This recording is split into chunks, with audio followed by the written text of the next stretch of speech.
Welcome to The Explainer, where we distill big ideas into clear, engaging presentations.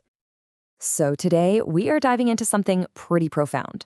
It's a lecture from the Dalai Lama all about the mind, which he says is the source of, well, basically everything, both our suffering and our joy. Okay, let's start with something we can all agree on, right?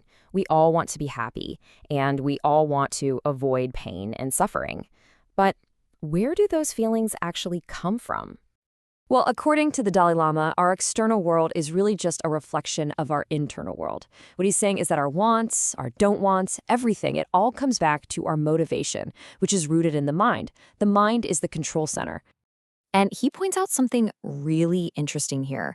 You can't surgically remove anger, right? You can't just get an injection of happiness. The only way to really deal with those destructive emotions is from the inside. We have to work to build up their opposites, things like compassion and patience, right there inside our own minds. Okay, but if we're going to train the mind, we first have to understand what it even is. And it turns out our mind has these different layers, and most of them are hidden, way deeper than what we notice day to day.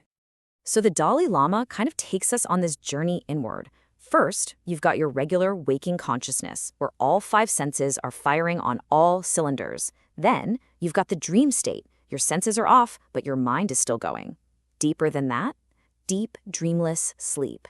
But then, there's the most fundamental level. He calls it the most subtle consciousness, and it's this core awareness that's there even when everything else shuts down. And the most, well, kind of startling evidence for this subtle mind comes from this really incredible phenomenon. Get this, he talks about a Tibetan Lama who passed away, but his body stayed fresh, completely preserved, for almost 3 weeks. And when scientists were finally able to check, they apparently detected weak electrical signals in his brain long after he was clinically dead. Now, according to Buddhist thought, this is because that most subtle consciousness was still there, still influencing the physical body.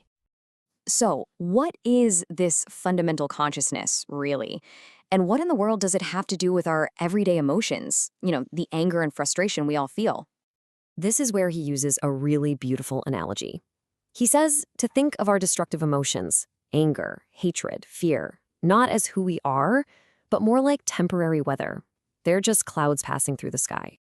Because beneath those clouds is the sky itself. And that sky is what he calls primordial awareness. It's the fundamental nature of our mind. Always there, always clear, even when it's totally obscured by the storm clouds of emotion. And here's the absolute key takeaway from that metaphor. Those destructive emotions, they are not part of our fundamental nature. They're just temporary events happening within a mind that is at its core clear and aware. They're not the sky, they're just the weather. Now, this insight is a total game changer, isn't it? Because if the clouds aren't permanent, if they're not part of the sky, that means we can learn to let them pass. We can learn to clear them. So how do we actually do that? How do we train ourselves to see the clear sky beyond the clouds? Well, the Dalai Lama frames the Buddhist path not so much as a religion, but as a systematic approach, almost like a science of the mind. And this science really breaks down into 3 parts. First, you have Buddhist science. That's just understanding the reality of your mind and your emotions.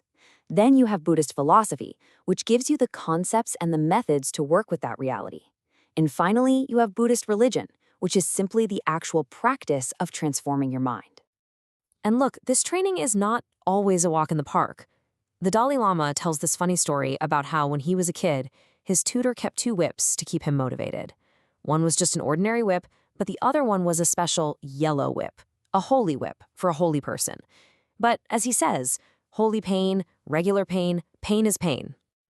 So that all sounds great. But does this ancient framework really hold up in our modern, crazy, distraction-filled world?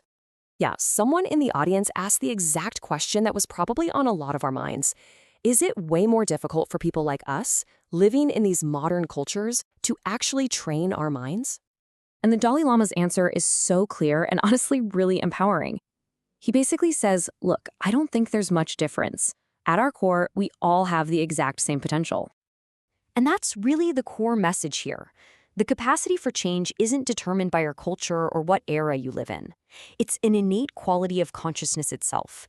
It doesn't matter who you are or where you are, that power to change is already inside you. So that leaves us with one last big question to think about. If your mind really does create your reality, what kind of reality are you going to create?